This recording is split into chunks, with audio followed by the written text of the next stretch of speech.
Today we're going to go over everything you need to do to fix Elden Ring and all of its problems, including controller recognition, which we're going to get out of the way first. If you have a keyboard with pressure-sensitive buttons like a Razer Huntsman, you're just going to want to unplug that, maybe restart your computer. Controller will be good to go. The next thing you're going to want to do is remove all of your overclocks. Overclocks can persist even through restarts, so make sure you go and open them, turn them all off, just to be on the safe side, make sure everything's working smoothly, reset all that stuff, close it out, move on. Then we're going to go to Geforce Experience. We're going to go to the drivers. You're going to go to here, assuming that you're fully up to date, and then you're going to reinstall the driver. You're going to actually do that in a custom installation. You're going to make sure everything is checkmarked.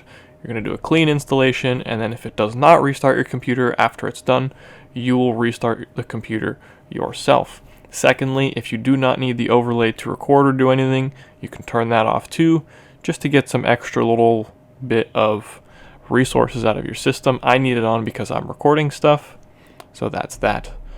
Then we're going to go into Steam. We're going to go to Elden Ring, right click it, hit Properties, then we're going to go and disable the Steam overlay while in game, assuming that you do not need it. I highly suggest turning it off.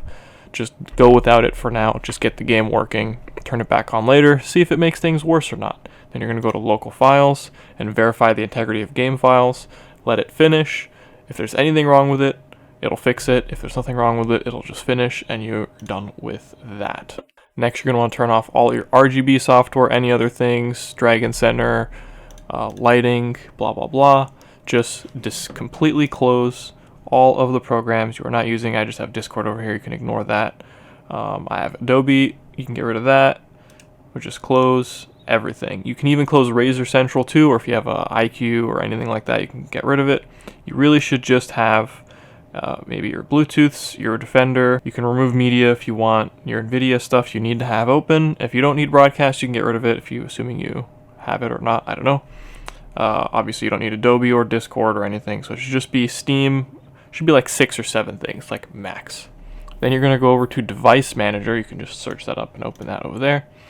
And you're going to go to Software Devices, and you're going to disable Microsoft Device Association Root Enumerator. I have no idea what this does. Ever since I've disabled it, it seems to help with some of the really minor stutters that I get, and also it seems to make Steam stop recognizing that the game is actually running or not. So whenever I close the game, I have to actually restart Steam. Once again, you don't need to disable this, but if you're really going down the entire list, just get that disabled, turn it back on, see if it makes it worse or not. Then we have to get into Steam just really quick while the game loads, so you can go into Steam and click Go Offline to be completely offline. Otherwise, we're going to have a different solution where we can go offline within Elden Ring. I highly suggest playing offline just to make sure that everything is running smoothly on your end, and then you can connect online and see if that is the problem.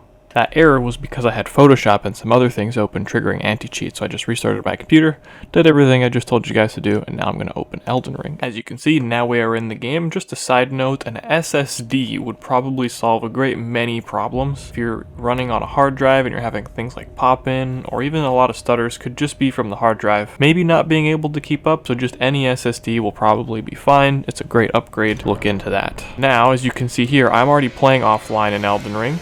So what I would suggest is we just play offline, don't log in. If you're already logged in, you can log out in the system settings. In the system settings, we have other things to adjust.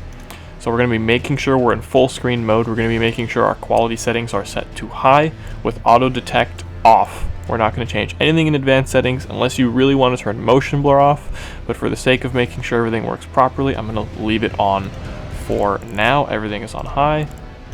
Just right click and go back there. Okay, and then even if your computer is, let's say your graphics card's not up to snuff to play on high settings, lower the resolution as far down as it will let you go, just to make sure things are running smoothly. So the game should be running perfectly at this point, assuming you've done everything. You will need to restart your computer to enable those settings. So now that we're done all of that, I am just going to cut to some gameplay of me smoothly playing Elden Ring. If you're still encountering stuttering after all of that, just let the game run by itself just for a few minutes. It's very possible. Some modern games just do shader installations like while you're playing, This is probably one of those. So the first time you're in a new area, maybe you might get some stuff like that. So just, I don't know, sit in one spot, ride your horse around for a bit. After a few minutes, any of the opening jitters should be gone. And to proof that everything is working, we're just going to go fight this big enemy over here. Because I know that big fights like this can cause even small stutters.